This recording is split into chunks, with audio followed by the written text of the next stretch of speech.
வணக்கம் நண்பர்களே, SLM entertainment YouTube channel மூலமா உங்களை மீண்டும் வரவேற்கிறேன். நேற்று முன்னாள் மேயர் சைதை துரைசாமி அவர்களுடைய மகன் வெற்றி துரைசாமிங்கிற ஒரு நல்ல மனுஷனுடைய அகால மரண செய்தி ஒட்டுமொத்த தமிழ்நாட்டை உலுக்கி எடுத்திருக்கு. அவருக்கும் அவருடைய குடும்பத்தாருக்கும் ஆழ்ந்த இரங்கலை தெரிவிச்சுக்கிறோம். அவரோட பயோகிராஃபி நெட்ல பார்த்தேன். ரொம்ப நல்ல மனுஷன், எவ்வளவு அருமையான சேவைகள் பண்ணியிருக்காரு. அவங்களோட ஃப்ரீ கோச்சிங் சென்டர் மூலமா எத்தனை ஐஏஎஸ் அதிகாரிகள் ஐபிஎஸ் அதிகாரிகள் உருவாக்கியும் போது ரொம்ப பெருமையா இருந்தது. இப்படிப்பட்ட நல்லவங்க நம்மளை விட்டு பிரிஞ்ச பிறகு நமக்கு சமீபத்தில் கேப்டனுடைய மரணத்தை பார்த்த பிறகு நமக்கு ரொம்ப பிடிச்சவங்க திடீர்னு அகால மரணம் அடைச்சிட்டாங்கன்னா அல்லது நம்மளை விட்டு பிரிஞ்சிட்டாங்கன்னா நம்ம கேட்குற முதல் கேள்வி, கடவுள் இருக்காரா இல்லையா, அவருக்கு சக்தி இருக்கா இல்லையா, அவர் வருவாரா மாட்டாரா, அவருக்கு மனசாட்சின்னு ஒன்று இருக்கா இல்லையா, அநியாயம் பண்றவன் துரோகம் பண்றவன் கொள்ளையடிக்கிறவன் ஏமாத்துறவங்களாம் நல்லா சந்தோஷமா வளமா ஆரோக்கியமா இருக்கான். ஆனா இந்த மாதிரி நல்லவங்க சீக்கிரம் இறந்துட்டாங்களே, இவங்களை இன்னும் கொஞ்சம் நிறைய நாள் வாழ வச்சு மக்களுக்கு சேவை பண்ண வச்சிருக்கலாமேன்னு கடவுளை நம்புற என்ன மாதிரி உங்களை மாதிரி எல்லாரோட வாயிலிருந்து வர்ற வார்த்தைகள் தான் இது. இதுக்கு இந்த தர்மம் என்ன சொல்லுது, கர்மானா என்ன, அது என்ன செய்யும், அதுக்கு நம்ம என்ன செய்யணும் பார்த்துட்டு நம்ம மக்களுடைய நியாயமான சந்தேகங்கள் என்னன்னு கேட்போம். அதை பார்க்கறதுக்கு முன்னாடி நம்ம யூடியூப் சேனலுக்கு சப்ஸ்கிரைப் பண்ணிடுங்க, பக்கத்தில் பெல் ஐகானை கிளிக் பண்ணுங்க, உங்க நண்பர்களுக்கு சஜஸ்ட் பண்ணுங்க, ஷேர் பண்ணுங்க. என்ன இது ஒரு மோட்டிவேஷனல் வீடியோ, வாங்க வீடியோக்குள்ள போகலாம்.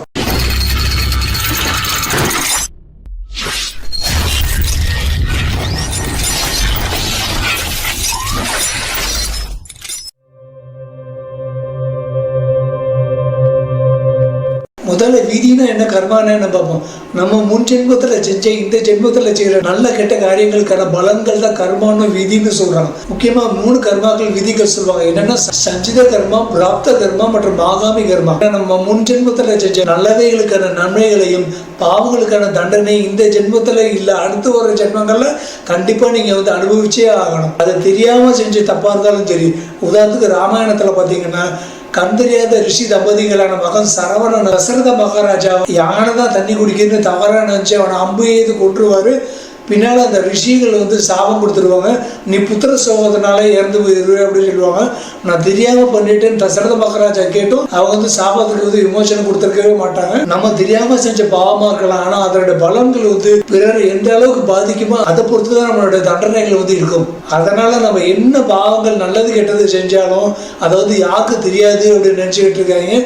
மேல இருந்த கடவுள்களும் யமதர்மனுடைய தூதுவர்களும் சிசிடிவி கேமரா மூலமா வாட்ச் பண்ணி நோட் பண்ணிக்கிட்டே தான் இருப்பாங்க. உங்க கர்மாவுக்கு ஏத்த பலனை ஏத்த பிறவியை தீர்மானிக்கிறது யாருன்னா சனி பகவானும் குரு பகவானும் தான். இதுவரை நம்ம பார்த்தது பிராப்த கர்மா. இப்ப நம்ம பார்க்க போறது சஞ்சித கர்மா. அதாவது இந்த ஜென்மத்துல நீங்க செய்கிற சின்ன சின்ன நல்லவைகள் கெட்டவைகளுக்கான பலன்கள் நல்லா கவனிங்க.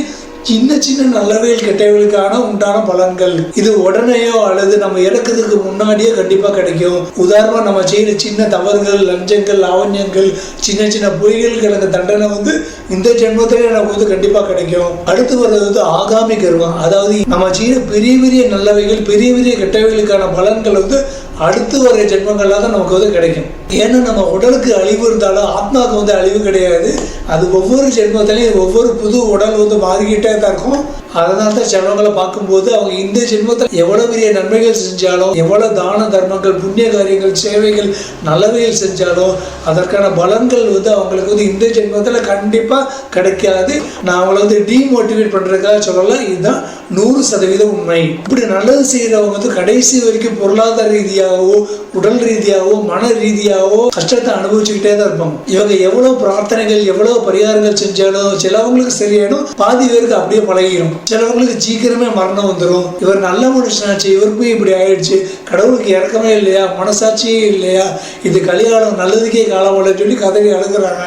இப்படிப்பட்ட நல்ல மனுஷங்களுக்கு கெட்டது நடந்ததுக்கு காரணம் அவங்க போன ஜென்மத்துல செஞ்ச பாவங்கள் தான். இந்த விதி கடவுளுக்கும் பொறுத்து கடவுளே இந்த விதி ஆட்டி படைச்சணும். போன ஜென்மத்துல நம்ம செஞ்ச பாவங்களுக்கான தண்டனையை இந்த ஜென்மத்துல நீங்க எவ்வளவு சத்தியசீலரா தானியா ஒழுக்கமா இருந்தாலும் நேர்மையா இருந்தாலும் நீங்க அனுபவிச்சுதான் ஆகணுங்கிறது கர்மாவுக்குள்ள விதி. இதுல யாரா இருந்தாலும் தப்ப முடியாது, கடவுளா இருந்தா கூட தப்ப முடியாது. ராமாயணத்துல ரகுவம்சத்துல ராஜகுமாரனா பிறந்த ராமன் 14 வருஷம் வனவாசம் அனுபவிச்ச காரணம் அவர் தலையில எழுதப்பட்ட அந்த விதி. பின்னால அந்த விதியினாலதான் அவர் ராவணனை கொண்டாரு, அது வேற விஷயம். ஆனா ஒரு வதம் நடக்கிறதுக்கு அவர் 14 வருஷம் கஷ்டப்பட வேண்டியதா போச்சு. மகாபாரதத்துல கிருஷ்ணர் கடைசியில காட்டுல ஒரு வேட்டைக்காரனால வேட்டையாடப்பட்டு இறந்தது காரணமும் விதி தான். அப்புறம் எப்படி கடவுள் நம்ம செஞ்ச பாவங்கள்ல கிடைக்கிற கஷ்டங்கள் நம்மளை எப்படி காப்பாற்ற முடியும்? இப்படி கடவுளை குறைச்சி மதிப்படுறதுனால நான் நாத்திகெல்லாம் நினைக்காங்க.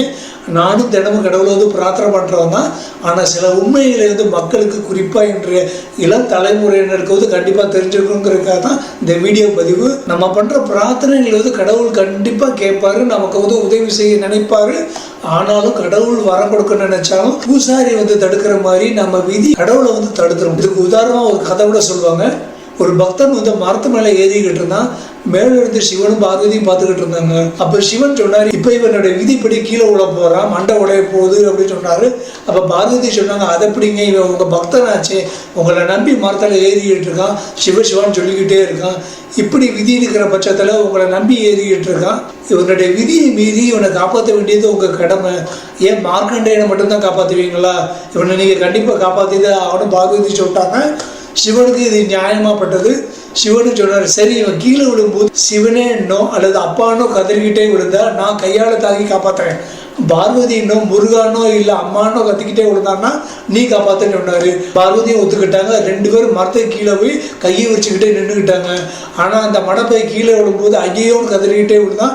2 பேரும் அவனை காப்பாற்றாம விரிச்ச கையை வந்து மடங்கிக்கிட்டாங்க. இது ஒரு சாதாரண கதை தான். ஆனால் இதுலேருந்து நமக்கு கிடைக்கிற டீகோடிங் என்ன அப்படின்னு பார்த்தீங்கன்னா, இந்து தர்மம் என்ன சொல்லுது அப்படின்னு பார்த்தீங்கன்னா, கடவுள் மந்திரங்களை உச்சரிக்கிறது, கோபங்கள் செய்கிறது, கோளாறு பதிப்பகங்கள் படிக்கிறது, பிரகாரங்கள் செய்கிறது, காசி ராமேஸ்வரன் தீர்த்தாடனங்கள் போகிறது மூலமா ஒருத்தனோட வினை பயன் தீரும் அப்படின்னா அந்த பரிகாரங்கள் பிரார்த்தனை செய்கிற முடிவை வந்து அவனுக்குள்ள, அவனோட மனசுக்குள்ள, அவனோட மூளைக்குள்ள ஏற்படுத்துறதும் இந்த விதி கர்மா தான். சிலவங்க கேட்பாங்க, சரி நான் செய்கிற தப்புக்கு எனக்கு தண்டனை கிடைக்குது, இதில் ஒரு லாஜிக் இருக்கு, ஆனால் எங்கள் அப்பா தாத்தா பாட்டன் செஞ்ச பாவத்துக்கு நான் ஏன் தண்டனை அனுபவிக்கணும்? அதுக்கு இந்து தர்மம் என்ன சொல்லுதுன்னா, அதுக்கும் நீ செஞ்ச கர்மா தான் காரணம். ஏன்னா நீங்கள் முன் ஜென்மங்களை நிறைய பாவங்கள் செஞ்சுருந்தீங்கன்னா, ஏற்கனவே உங்களை மாதிரி நிறைய பாவங்கள் செஞ்ச பரம்பரையில தான் இன்னைக்கு இந்த ஜென்மத்தில் பிறப்பீங்க. அதாவது நிறைய பாவங்கள் செஞ்ச தாத்தாவுக்கு நீங்கள் பேரனாகவோ அல்லது அப்பா அம்மாவுக்கு மகனாகவோ நீங்கள் பிறப்பீங்க. அவங்கள மாதிரி கஷ்டங்கள் அனுபவிப்பீங்கன்னு இந்து தர்மம் சொல்லுது. பயில போன ஜென்மத்தில் நீங்கள் நிறைய புண்ணிய காரியங்கள் செஞ்சுருந்தீங்கன்னா இந்த ஜென்மத்தில் நல்ல குணம், பணம், செல்வம், செழிப்பான குடும்பத்தில் பிறப்பீங்க. மக்களே இப்போ ஒரு உண்மையை புரிஞ்சுக்கோங்க. கேட்க கஷ்டமாக தான் இருக்கும். அதாவது உங்களை ஏமாத்துறவங்க, துரோகம் பண்ணவங்க, உங்கள்கிட்ட இருந்து நிறைய பணம் அடித்தவங்க, குடும்பத்தை அழித்தவங்க, உங்களை அவமானப்படுத்தி தூக்கி எறிஞ்சவங்கலாம் இப்பவும் நல்லா சந்தோஷமாக இருக்காங்களே, அவங்களுக்கு எந்த கஷ்டமும் வராதான்னு நீங்கள் ஏங்க முடியாது. ஏங்கினாலும் நடக்காது. ஏன்னா அது அவங்க போன ஜென்மத்தில் செஞ்ச நன்மையோட பலனா இந்த ஜென்மத்தில் அவங்க என்ன பாவங்கள் அட்டூழியங்கள் பண்ணாலும் நிறைய சந்தோஷத்தோட வளமான வாழ்க்கை தான் வாழ்வாங்க. உங்களுக்கு டாட்டா கட்டிட்டு சந்தோஷமா என்ஜாய் பண்ணிட்டு போயிட்டே தான் இருப்பாங்க. இந்த விக்ரமன் படத்துல வர்ற மாதிரி நீங்க ஒரே பாட்டுல பெரிய தொழில் அதிபராகவோ வியாபாரியாகவோ ஆகி நீங்க நிறைய கார்கள் பங்களாக்கள் வாங்குறதும், அவங்க ஏழை ஆகி உங்ககிட்ட வேலை கட்டி வர்றதெல்லாம் விக்ரமன் படத்துல மட்டும்தான் நடக்கும். அப்படி வரணும் அப்படின்னா உங்க விதி பலன்கள் வந்து ஒருவேளை இந்த ஜென்மத்துல ஏன் இப்பவே முடிகிற மாதிரி இருந்தாலோ அல்லது உங்க பிரார்த்தனையை விட உங்க முயற்சிகள் ரொம்ப அதீத விடாமுயற்சியா இருந்தாதான் நடக்கும். இல்லைன்னா மல்லாக்க படுத்துக்கிட்டே விட்டத்தை பார்த்துக்கிட்டு வேண்டியதான். ஆனா உங்களுக்கு இந்த ஜென்மத்துல பாவம் பண்ணவங்க இந்த ஜென்மத்துல கண்டிப்பா இல்லை, அடுத்து வர ஜென்மங்களை நிறைய அனுபவிப்பாங்க. அவங்க நேரம் ஒருவேளை ரொம்ப மோசமா இருந்துச்சுன்னா, அவங்க போன ஜென்மத்துல செஞ்ச புண்ணியங்கள் கொஞ்சம் கம்மியா இருந்துச்சுன்னா இந்த ஜென்மத்தோட கடைசி காலத்துல அவங்க அனுபவிக்கிற மாதிரி இருக்கும். இதுதாங்க இந்து தர்மம் இருக்கிற கர்மா பலன்கள். சரி, இதை சொன்னா உங்களுக்கு நிறைய கேள்விகள், சந்தேகங்கள் வந்திருக்கணுமே, அது என்ன நம்ம பார்ப்போம் வாங்க. இப்போ நான் மேலே சொன்ன கர்மா விதியை பற்றி இளம் தலைமுறையினருக்கு கிளாஸ் எடுத்தா அவங்க என்ன சொல்றாங்கன்னா, நீங்க இவ்வளவு எக்ஸ்பிளைன் பண்றீங்க, கேட்க நல்லா தான் இருக்கு, நிறைய லாஜிக் அடிக்கிறது, நிறைய சந்தேகங்கள் கேட்கிறேன். அவங்களுடைய சந்தேகங்கள் வந்து அவங்க வயதுக்கு உட்பட்ட சந்தேகங்கள் மட்டுமல்ல, எல்லா மக்களுக்கும் இந்த சந்தேகங்கள் இருக்கு. அதாவது என்ன அப்படின்னா, இந்த ஜென்மத்தில் செய்கிற நன்மைகள் தீமைகளுக்கான பலனை வந்து இந்த ஜென்மத்திலே கடவுளோ அல்லது விதியை கொடுத்துடலாமே, ஏன் அடுத்த ஜென்மம் வரைக்கும் போகணும்? உடனே பலன்கள் கொடுத்தாதான் மக்கள் மனசுல ஒரு பயம் வரும். தப்பு செஞ்ச சாமியை உடனே கண்ணை குத்திடும்ல, அப்பதான் யாரும் தப்பு பண்ண மாட்டாங்கல்ல. இப்படி பொறுமையா இருந்து அரசன் நின்று கொள்வான், தெய்வம் நின்று கொள்ளும்னா மக்கள் கடைசியில தானே தண்டனை கிடைக்க போகுது, இல்லை அடுத்த ஜென்மத்துல தண்டனை கிடைக்க போகணும். தப்புக்கு மேலே தப்பு செஞ்சுக்கிட்டே தானே இருப்பாங்க. இவங்களோட அடுத்த டவுட், நம்ம ஆன்மாவுக்கு அழிவு இல்லை அப்படின்னு சொல்றீங்க. ஆனா அடுத்த ஜென்மத்துல ஆன்மா வந்து இன்னொரு புது உடம்புக்குள்ள பிறவி எடுக்கும் போது அடுத்த ஜென்மத்திலையும் கிடைக்க போற தண்டனையும் அனுபவிக்க போறது, வலியை அனுபவிக்க போறது இந்த புது உடம்பும் மனசும் தானே. அப்ப போன ஜென்மத்துல நம்ம என்ன பாவம் செஞ்சோம், நம்ம எதுக்கு இப்படி ஒரு தண்டனை அனுபவிச்சுட்டு இருக்கோம்னு நம்ம அந்த புது உடம்புக்கும் மனசுக்கும் மூளைக்கும் தெரியாதே. அப்புறம் என்ன தப்பு செஞ்சோன்னு தெரியாம நம்ம ஏன் தண்டனை அனுபவிக்கணும்னு அந்த உடம்பு மனசு மூளை நினைக்குமே.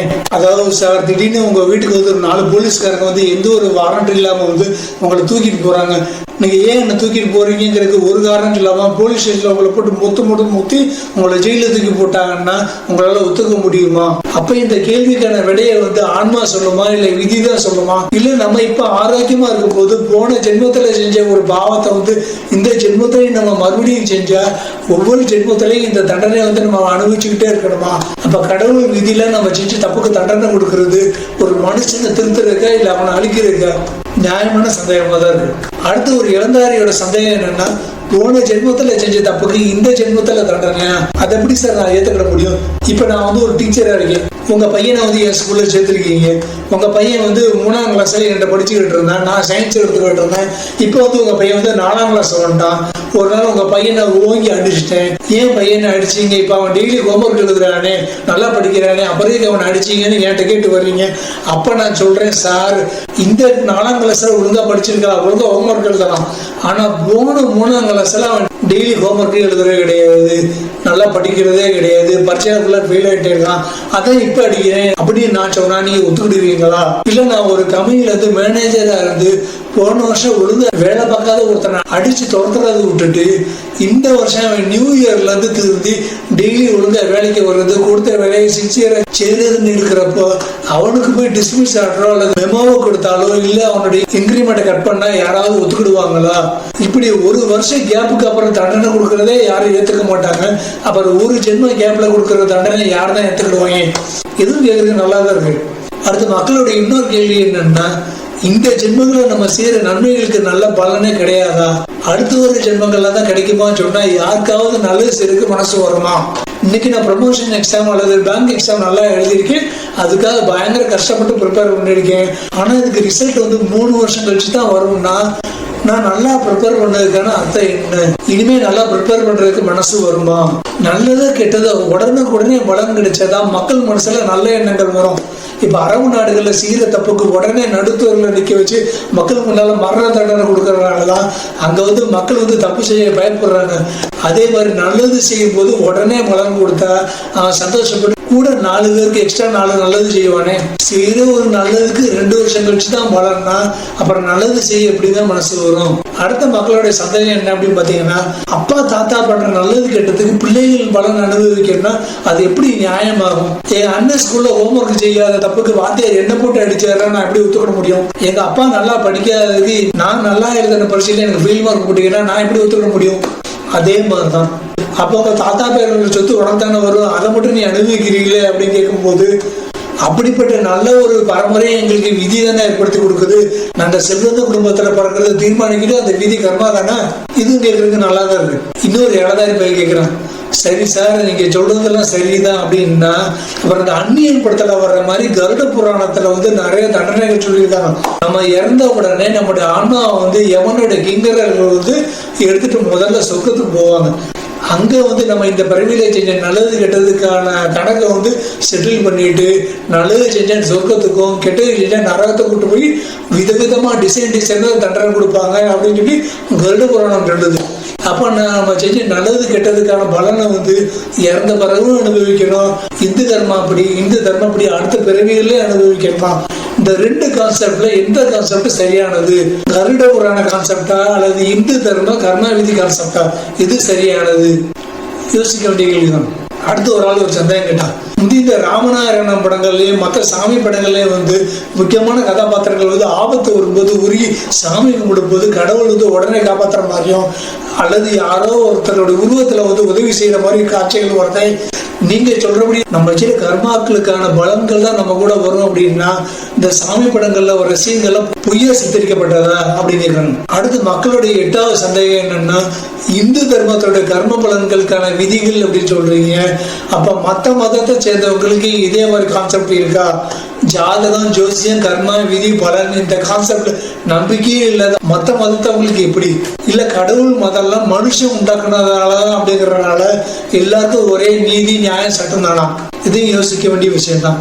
அடுத்தது ஒரு ஆள் கேட்ட 9வது சந்தேகம் என்ன அப்படின்னா, நம்ம செய்யற பாவங்களை, தோஷங்களை கணபதி ஹோமங்கள், மற்ற பணம் அதிகமா செலவழிச்சு செய்யக்கூடிய பரிகாரங்கள், காசி ராமேஸ்வரம் தீர்த்தாடனங்கள் போய் தீர்த்துக்கலாம்னா கடவுளை பணத்தின் மூலமா விலைக்கு வாங்கி நம்ம பாவத்தை தீர்த்துக்கலாம் தானே சொல்றீங்க? அப்ப பணம் இல்லாதவங்க என்ன பண்ணுவாங்க? அவங்க காலங்காலமா ஜென்மமா கஷ்டங்களை அனுபவிச்சுக்கிட்டே இருக்கணுமா? ரொம்ப யோசிக்க வைக்கிறாங்களே. அடுத்து ஒரு ஆள் கேட்ட 10வது கேள்வி முக்கியமான சந்தேகம். நேரில் வீழ்த்த முடியாத நம்ம எதிரியை வீழ்த்துறதுக்கான ஒரே சக்தி வாய்ந்த ஆயுதம் சூழ்ச்சி. அதை விட ஒரு கொடூரமான ஆயுதம் இருக்கு, அதுதான் செய்வினை வைக்கிறது.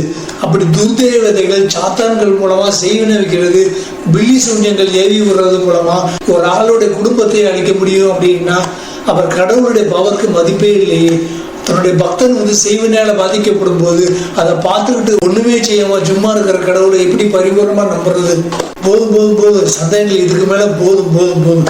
இப்படி நிறைய சந்தேகங்கள் மக்கள் இன்றைய தலைமுறை மக்கள் கேட்டுக்கிட்டே இருக்காங்க. இது இன்றைய தலைமுறையில் மட்டுமல்ல, எல்லார் மனசுலயும் இருக்கிற கேள்விகள் தான் இது. இதுக்கு விட தெரிஞ்ச நண்பர்கள் தயவு செய்து நான் மேல சொன்ன 10 சந்தேகங்கள்ல முதல் 9 சந்தேகங்களுக்கான விடையை சந்தேகத்தோட எண்ணோட குறிப்பிட்டு கமெண்ட் பாக்ஸ்ல எழுதலாம்.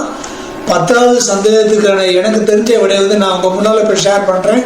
அப்படியே உங்களுக்கு யாராவது செய்வினை செஞ்சிருக்காங்க, உங்களோட பிசினஸ் குடும்பத்தை அழிக்க நினைக்கிறாங்கன்னா கேரளாவில் திருச்சூர் மாவட்டத்தில் பெருக்கோட்டுக்கராங்கிற இடத்துல இருக்கிற விஷ்ணுமாயா தேவி கோவிலுக்கு போய் தொழுதீங்க, பூஜை புனஸ்காரங்கள் செய்தீங்கன்னா கண்டிப்பா நீங்க செய்வினை, பில்லி சூன்ய ஏவல்ல இருந்து தப்பிச்சுக்கலாம்னு சொல்றாங்க.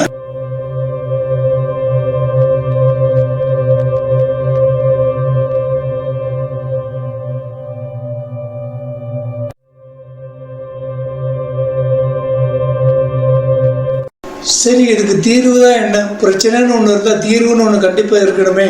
நம்ம வாழ்க்கையை தீர்மானிக்கிறது விதியா, மதியா, கடவுளா? விதியை மதியால வெல்லலாம் அப்படிங்கிறாங்க. இந்த இடத்துல இப்போ நம்ம மதியை யூஸ் பண்ண வேண்டியது. அதாவது எப்படி அப்படின்னு பாத்தீங்கன்னா, அமெரிக்கால முந்தி ஒருத்தர் கேன்சரால பாதிக்கப்பட்டார். அவர் கூடிய சீக்கிரம் இறந்துருவார் அப்படின்ட்டாங்க. ஆனா அவர் அதை பத்தி கொஞ்சம் கூட யோசிக்காம தினமும் உடற்பயிற்சிகள் பண்ணி, தியானம், மெடிடேஷன், யோகான்னு பண்ணி நிறைய ஆரோக்கியமான சாப்பாடுகள் சாப்பிட்டு மன வலிமையை நல்லா அதிகரிச்சுக்கிட்டாரு, பாசிட்டிவ் திங்கிங் நல்லா அதிகரிச்சுக்கிட்டாரு, டெய்லி சைக்கிளிங் போனாரு. கொஞ்ச நாள் டாக்டர்களால நம்ப முடியல, அவருக்கு இருந்த கேன்சர் அப்படியே ஓடி போயிடுச்சு. இந்த இதுதான் நம்ம யூஸ் பண்ணணும். நம்முடைய விதிகள் எவ்வளோ மிகப்பெரிய வலிமையானதா இருந்தாலும் நமக்கு ஃபர்ஸ்ட் மன வலிமையை ஏற்படுத்திக்கணும். சரி, நம்ம போன ஜென்மத்தில் செஞ்சு இப்போ அனுபவிச்சுட்டு இருக்கோம், அதை நம்ம பத்தி யோசிச்சு காரியமே இல்லை. முதல்ல நம்மளுடைய மன வலிமையை அதிகரிச்சுக்கிட்டு அடுத்து நம்ம என்ன பண்ணணும் பார்க்கணும். நம்முடைய விதி பலன் ரொம்ப பயங்கரமா இருந்தா நம்ம முன்னேற்றத்துக்கான முயற்சிகளும் மிக கடுமையான முயற்சிகளா தான் இருக்கணும். 24 மணி நேரத்துல கிட்டத்தட்ட 20 மணி நேரமும் நம்முடைய முன்னேற்றத்தை பத்தி தான் சிந்திச்சுக்கிட்டே இருக்கணும். அப்பதான் நம்முடைய விதியை மதியாலும் முயற்சியாலும் வெல்ல முடியும். அதுக்கு கடவுளுடைய உறுதுணையும் கண்டிப்பாக தேவை இருக்கும். அதனால டெய்லி மறக்காம பிரார்த்தனைகள், ஸ்லோகங்கள், மந்திரங்கள் சொல்லுங்க. மற்ற நேரங்களும் உங்களுடைய முயற்சியை கைவிடாம தொடர்ந்து ஃபாலோ பண்ணிக்கிட்டே இருங்க. இப்ப என் உடம்பு ஒபிசிட்டினால பாதிக்கப்பட்டிருக்கு, பரம்பரை ஒபிசிட்டி, அப்படி என் உடம்பு ரொம்ப குண்டா இருக்கு, என்னுடைய உடம்பை இனிமே நான் குறைக்க முடியாது அப்படின்னு நமக்கு ஒரு விதி இருந்தது அப்படின்னா அதை நம்மளுடைய முயற்சியின் மதியினால நம்ம கண்டிப்பா ஜெயிக்கலாம். டெய்லி கடுமையான உடற்பயிற்சிகள், உணவு கட்டுப்பாடுகள் மேற்கொள்றது மூலமா அந்த உடம்பை கண்டிப்பா நம்மளால குறைக்க முடியும். ஸோ இந்த விதியை முயற்சியை நம்மளுடைய மதியினால கண்டிப்பாக தீர்க்க முடியும். அது மட்டும் இல்லாம நான் மேல சொன்ன இந்து தர்ம கர்மாக்களுக்கான விதியை பத்தி யோசிச்சு நம்ம என்ன தப்பு பண்ணோம், நம்ம ஏன் இப்படி தண்டனை அனுபவிக்கணும்னு அடிக்கடி குழம்புறதுக்கு பார்த்தலாம். இனிமையாவது தினமும் நமக்கு தெரிஞ்ச இல்லை தெரியாத ஒரு மனிதனுக்கோ அல்லது ஏதாவது ஒரு உயிரினத்துக்கோ ஒரு நன்மையாவது செய்வோம். தினமும் கடவுளை நல்லா பிரார்த்தனை பண்ணி, நல்லா உடற்பயிற்சிகள் பண்ணி, நல்லா சத்தான ஆகாரங்கள் சாப்பிட்டு நம்மளோட உடல் நடத்த நம்ம கற்றுக்கலாம். வாரம் ஒரு தடவை கோயிலுக்கு போகலாம். யாரையும் ஏமாற்ற வேண்டாம், யாருக்கும் துரோகம் பண்ண வேண்டாம், யாரையும் நம்ப வச்சு கழுத்தறுக்க வேண்டாம், யாரையும் அடித்து துன்புறுத்த வேண்டாம், யார் மனசை காயப்படுத்தி அள வைக்க வேண்டாம். யாரோட பொருள் சொத்து மேலே ஆசைப்பட வேண்டாம், யார் முன்னேற்றத்தை தடுக்க வேண்டாம், யாருக்கு கிடைக்க வேண்டிய வாய்ப்பையும் தடுத்து நிறுத்த வேண்டாம். முடிஞ்ச அளவுக்கு தானம் பண்ணி நேர்மையாக வாழ்ந்தாலே போதும். அதே நேரம் இப்படி நம்ம வாழும்போது தான் நம்ம நிறைய பேரால் அமுக்கப்படுவோம், நிறைய பேரால் வீழ்த்தப்படுவோம், நிறைய கல்லடிப்படுவோம். ஸோ அதனால சர்வ ஜாக்கிரதையோடு அடி எடுத்து வச்சு வாழ்ந்தாலே போதுமே. அடுத்து வர ஜென்மங்கள்ல இருந்தாவது 7 ஜென்மத்துக்கு நம்ம நல்லா இருக்கலாம், இல்லைன்னா ஏதாவது ஒரு ஜென்மாக்கு அப்புறம் நமக்கு முக்தி கிடைச்சிடும். அல்லது அடுத்த ஒரு ஜென்மம் ஒரு நல்ல ஒரு பணக்கார குடும்பத்துல நல்ல ஒரு பெற்றோருக்கு பிறந்து நல்ல வசதியோட ஆரோக்கியத்தோட பிள்ளைகளோட சந்தோஷமா வாழலாம். நம்ம மட்டும் இல்லை, நம்ம சந்ததிகளும் நல்லா இருக்குமே. இதே ஒவ்வொரு ஜென்மாலையும் நம்ம ஃபாலோ பண்ணலாமே, நல்லதே நினைக்கலாம். அப்புறம் ஒவ்வொரு ஜென்மத்திலையும் நம்ம என்ன தப்புக்கான தண்டனை அனுபவிச்சுட்டு இருக்கோம் தெரியாம நிறைய கஷ்டங்களை வேதனையும் நம்ம அனுபவிக்கணும். அதுக்கு பரிகாரம் பண்றேன்னு கடவுளுக்கு நிறைய லஞ்சத்தை கொடுத்து நிறைய ஹோமங்கள் பரிகாரங்கள் தீர்த்தாடனங்கள் செய்யணும். நம்ம அதுக்கு பதிலாக இனிமையாவது இந்த ஜென்மத்துல இருந்து எந்த ஒரு ஜென்மத்திலையும் ஒரு தப்பு பண்ணாம இருந்தாலே போதுமே. முதல்ல டெய்லி நிம்மதியா தூங்கலாமே. ஓகே நண்பர்களே, இந்த வீடியோ இதோட முடிஞ்சது. உங்க எல்லாருக்கும் பிடிச்சிருக்கும் அப்படின்னு நம்புறேன். பிடிச்சிருந்தா லைக் பண்ணுங்க, உங்க கருத்துக்களை கமெண்ட் பாக்ஸ்ல எழுதுங்க. அப்படியே நாங்க சொல்லியிருக்கிற 9 சந்தேகங்களுக்கான விடைகள் தெரிஞ்சவங்க கண்டிப்பா தமிழ்ல டைப் பண்ணி கமெண்ட் எழுதுங்க. இது மற்றவங்களுக்கு யூஸா இருக்கும். மீண்டும் இதே மாதிரி ஒரு மோட்டிவேஷனல் வீடியோவில் உங்களை சந்திக்கும் வரை உங்களிடமிருந்து விடைபெறுவது உங்கள் எஸ்எல்லாம்.